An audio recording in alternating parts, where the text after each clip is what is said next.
ان سے چھوٹ گئی، یعنی کہ دنیا کا خیال، اس کا تصور ان کے ذہن و دماغ سے نکل گیا کہ دنیا بھی کوئی چیز ہے۔ اور جب وہ اس مجلس سے اٹھے تو پھر دنیا آ گئی،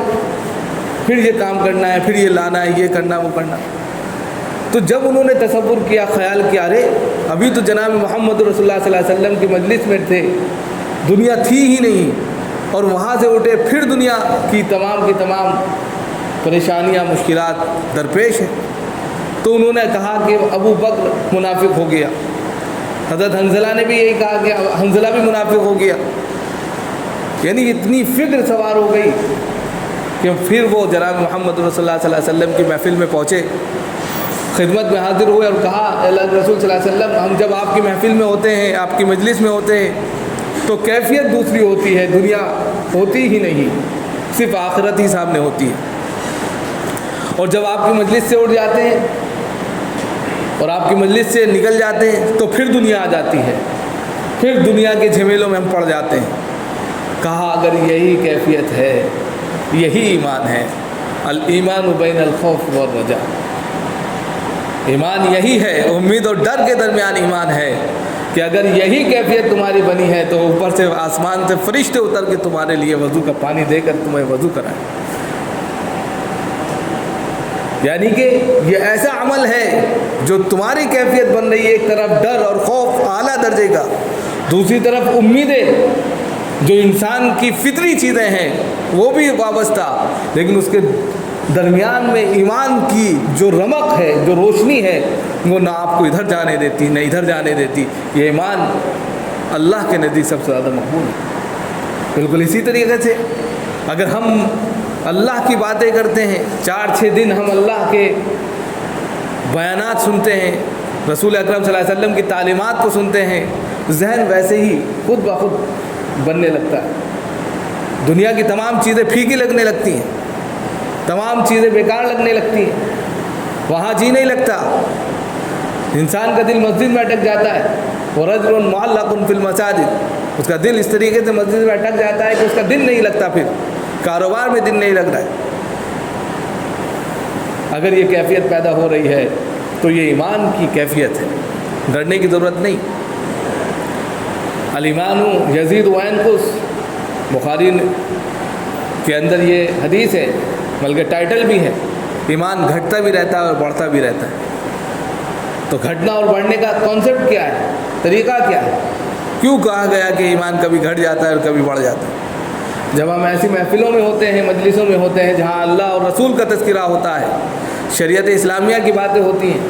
جنت اور دوزخ کے وہ تمام فنڈامنٹلز جو ایک مسلم کو جاننے چاہیے، ایک ایمان والے کو جاننے چاہیے، وہ اس کے سامنے رکھے جاتے ہیں۔ جب قرآن کی روشنی میں بات کی جاتی ہے، اس کا گراف بڑھ جاتا ہے، خود بخود ایمان بڑھتا چلا جاتا ہے اور ہائی لیول پر پہنچ جاتا ہے۔ اور جب ہم مسجد سے دور، ایمان سے دور، ایمانی باتوں سے دور، قرآن سے دور، قرآنی باتوں سے دور، حدیث سے دور، حدیث کی باتوں سے دور، شریعت اسلامیہ سے دور، ہر چیز سے دور ہو جاتے ہیں تو گھٹ جاتا ہے۔ پھر ہم دنیا دار بن جاتے ہیں، دنیا والے ہو جاتے ہیں، پھر دنیا ہم کو اچھی لگنے لگتی ہے، پھر دنیا کی رمق اور چمک یہ ہم کو بھانے لگتی ہے، اور پھر ہمارا دل اس دنیا میں لگ جاتا ہے۔ لیکن خاموش ایک پنچھی ہمارے پیچھے لگا رہتا ہے جس کا نام موت ہے، وہ کبھی بھی آ کر ہمیں دبوچ لیتا، اس کی فکر ہم کو نہیں رہتی۔ اگر ہمارے سر پر یہ فکر ہو، ہمارے ذہن اور دماغ میں یہ فکر ہو کہ ایک ایسا پنچھی ہمارے پیچھے ہے، ایک ایسا شخص ہمارے پیچھے ہے، ایک ایسی ذات ہمارے پیچھے جو ہمارا پیچھا کر رہی ہے اور کبھی بھی دبوچ سکتی ہے جہاں ہم غافل ہوئے، تو پھر آپ یاد رکھیے کہ غلط قدم نہیں اٹھے گا، غلط زبان سے بات نہیں نکلے گی، غلط چیز نہیں ہوگی، غلط کچھ بھی نہیں ہوگا، کیونکہ آپ کا ذہن پہلے سے یہ چیز محسوس کر چکا ہے کہ ہمارے پیچھے کوئی ہے۔ اور اس کو دنیاوی اعتبار سے بھی سمجھ سکتے ہیں کہ جہاں یہ لکھا ہوتا ہے کہ آپ کیمرے کی نظر میں سی سی فوٹیج کیمرے لگے ہیں، وہاں انسان اطمینان سے گزرتا ہے، کوئی ایسی حرکت نہیں کرتا کہ وہ کیچ ہو جائے، اس کی فوٹو کھینچ لی جائے، بڑا اطمینان سے نکلتا ہے، کوئی حرکت نہیں کرتا۔ بالکل اسی طرح زندگی کا حال ہے، اگر اس کے ذہن میں سوار ہو جائے کہ موت ہمارے پیچھے ہے، اینما تکون یدرککم الموت، تم جہاں کہیں ہوں گے موت تمہیں پا لے گی، چھوڑے نہیں گئی۔ چاہے تم پہاڑوں کی کھو میں چلے جاؤ یا سمندر کے کسی کونے پر کنارے پر پہنچ جاؤ یا زمین کے کسی بھی خطے میں چلے جاؤ، جب موت آئے گی تو وہ تمہیں پالے گی۔ اینما تکونوا یدرککم الموت، موت تمہارا پیچھا نہیں چھوڑے گی۔ ذہن میں اگر یہ چیز انسان بٹھا لیتا ہے، یہ کانسیپٹ بٹھا لے کہ میرے پیچھے کوئی ہے، تو وہ غلط کر ہی نہیں سکتا، غلط کوئی بھی چیز نہیں ہوگی، اور پھر یہی چیز اس کے ایمان کو بڑھاتی چلی جائے گی۔ اسی مقصد کے تحت اور اسی اغراض کے تحت یہ جو اجتماع ہوتے ہیں، یہ جو جوڑ ہوتے ہیں، یہ صرف اسی لیے کیے جاتے ہیں اور کرائے جاتے ہیں تاکہ ہمارے وہ بھائی جو بھول گئے ہیں زندگی کے مقصد کو، زندگی تو عبادت کے لیے ہے، دنیا کمانے کے لیے نہیں۔ وما خلقت الجن والانس الا لیعبدون، ہم قرآن پڑھتے نہیں ہیں، قرآنی تعلیمات کو جانتے نہیں ہیں، اس لیے ہم دنیا کے ہو کر رہ گئے کہ دنیا جتنی کما لی جائے، واہوائی جتنی لوٹ لی جائے، شہرت دولت جتنی کما لی جائے اور لوگوں میں چرچا جتنا ہو جائے، یہ سب سے بڑی دولت ہے۔ یہ بیوقوفی، سب سے بڑی بیوقوفی یہی ہے کہ انسان شہرت کی دنیا میں چلا جائے اور دولت کی دنیا سے مالا مال ہو جائے۔ سب سے بڑی دولت ایک مومن کی اگر ہے تو وہ عمل ہے، اس کا نیک عمل ہے، جس کو اس کا دائیں ہاتھ جو کر رہا ہے بائیں ہاتھ نہ جانتا ہو، وہ عمل ہے۔ آج ہم چاہتے ہیں کہ ہمارا ڈنکا ہو، ہماری شہرت ہو کسی بھی تعلق سے۔ اسلام میں شہرت ہے ہی نہیں، آپ جو کر رہے ہیں اللہ کے علم ہے، ان اللہ یعلم ما فی الصدور، دلوں میں جو کچھ بھی ہے اس کو بھی اللہ جانتا ہے، آپ کیوں دکھاوا کرتے ہیں؟ آپ کے دل میں اگر خیال آ رہا ہے اچھا یا برا، وہ بھی اللہ جان رہے ہیں، تو پھر آپ اگر کسی پر دولت لٹا رہے ہیں یا کسی کا نیک کام کر رہے ہیں یا کسی کی مدد کر رہے ہیں تو وہ اللہ کے علم میں کیسے نہیں ہوگا؟ وہ بھی اللہ کے علم میں۔ آپ اگر لوگوں کو اچھائی کی طرف بلا رہے ہیں، لوگوں کو دعوت دے رہے ہیں، یہ بھی اللہ کے علم میں۔ لہذا ہم سب کی اپنی ذمہ داری ہے کہ ہم اپنے علاقے کے، اپنے خاندان کے لوگوں کو، اللہ کے رسول صلی اللہ علیہ وسلم سے بھی تو یہی کہا گیا تھا، وَاخْفِضْ جَنَاحَكَ لِمَنِ اتَّبَعَكَ مِنَ الْمُؤْمِنِينَ وَأَنذِرْ عَشِيرَتَكَ الْأَقْرَبِينَ، کہ اپنے قریبی رشتہ داروں کو ڈرائیے،